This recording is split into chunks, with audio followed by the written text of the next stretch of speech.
देवाय। ओम नमो भगवते वासुदेवाय। जय जय श्री राधे। सभी बंधुओं का हार्दिक स्वागत एवं अभिनंदन है। बहुत बहुत वंदन है, बहुत ही अभिनंदन है। इसी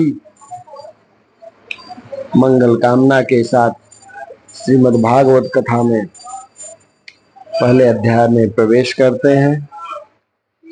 नारद जी का भक्ति से वार्तालाप, इस प्रसंग में थोड़ा सा प्रकाश डालते हैं बंधुओं। जय श्री राधे, जय श्रीमन नारायण। नैमिषे सूतमासीनं विवाद्य महामतिं कथायमृतरसास्वादन् कुशलः शौनको अब्रवीत। कहते हैं एक समय नैमिषारण्य तीर्थ में विराजमान श्री सूत जी को प्रणाम कर भगवत कथा रूपी अमृत रस के आस्वादन में परम प्रवीण श्री शौनक जी ने पूछा कि हे सूत जी, आप अज्ञान रूपी अंधकार को दूर करने में सूर्य के समान समर्थ हैं। आप हमें कोई ऐसी उत्तम कथा सुनाएं जो कर्ण प्रिय हो, अर्थात कानों को प्रिय हो बंधु, जिससे भक्ति, ज्ञान और वैराग्य की प्राप्ति हो, माया जाल से छुटकारा मिले एवं विवेक का उदय हो। इस कलिकाल में जीव असुर भाव को प्राप्त हो रहे हैं, नाना प्रकार के क्लेशों से पीड़ित हैं। इनकी दुख निवृत्ति कैसे हो? संसार में भगवत प्राप्ति का जो उत्तम साधन है उसे कृपा कर आप हमें बताइए।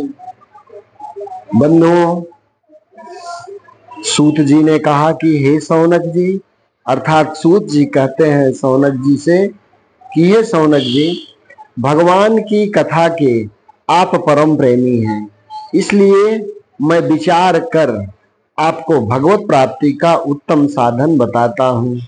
आप सावधान होकर इसका श्रवण करें।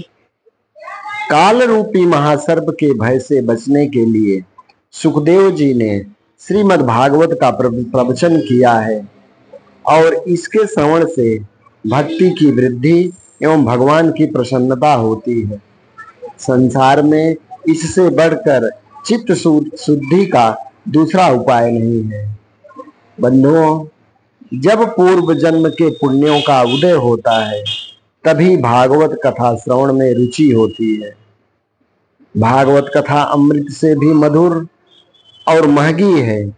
जब सुखदेव जी राजा परीक्षित को यह कथा सुनाने के लिए सिंहासन पर बैठे तब देवता अमृत का कलश लेकर उनके समीप आए और कहते हैं देवता की सुधा कुंभम गृहीत्वैव देवास्तत्र समागमन।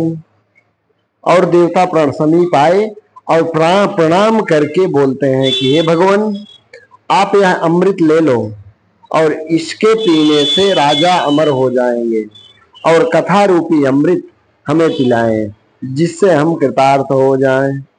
सुखदेव जी का यह वचन, सुखदेव जी यह सुनकर हंस पड़े और उन्हें अभक्त जानकर, किसे?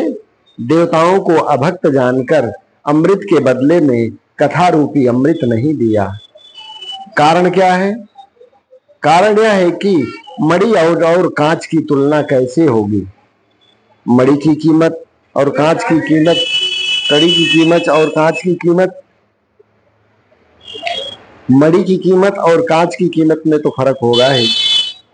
तो बंधुओं, भागवत की कथा का श्रवण मात्र से राजा परीक्षित की मुक्ति देखकर स्वयं ब्रह्मा जी को भी बड़ा आश्चर्य हुआ। जय जय श्री राधे। ब्रह्मा जी को भी बंधुओं बड़ा आश्चर्य हुआ।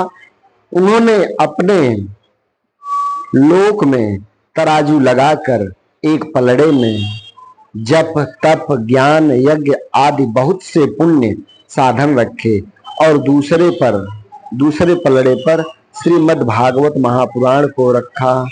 तौल में बंधुओं, तौल में भागवत का ही पलड़ा भारी रहा।